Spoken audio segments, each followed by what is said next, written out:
I'm Keegan. And I'm Nick. And this is the Shivers Report, where you get the most up-to-date real estate information in the world. And more specifically in the Pacific Northwest.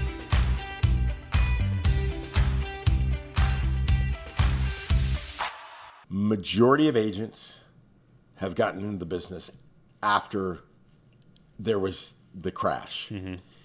They have not seen a challenging market. They don't have the experience it takes to keep, because remember, you are a psychologist, you're an economist, you're a financial you're a therapist, you're everything. And it is a stressful thing, and people always think it's all logically,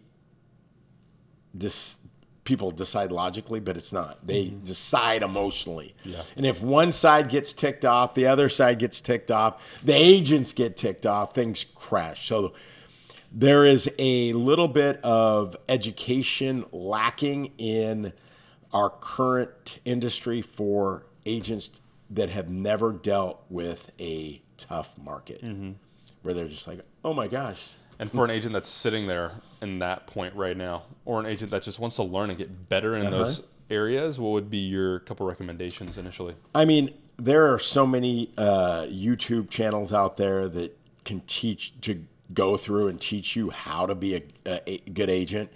If you're a good agent, you know how to negotiate. You know how to keep your cool. You have to be able to logically and articulate. I can't even say articulate your point and the reason someone should move forward or get out of a deal. Okay, and if you can't do that and you let the emotions just keep ratcheting up, then you get into conflicts. I think the other thing with that too is being okay with walking away. Yeah. Because if you get too connected to a deal, then it's not you thinking logically about the whole situation. It's you acting out of emotions. Yeah. And a great tool that we've been using for our agents, and if you're getting into it, is having a conversation with the AI tools that you have beforehand to be able to have a conversation and understand the language of sales and put in the details and information that you need to. Perfect examples of this is with what currently has went on. We had 40, 50 pending sales. Okay, when the rates pop back up. So as an agent, you have to understand that okay, if you work with a buyer, you're in contract, you're locked in. And let's say you're locked in at, like, I did 2 refis that I locked in at like 5, 8, and then the rates went up to like 6, and I'm like, yes.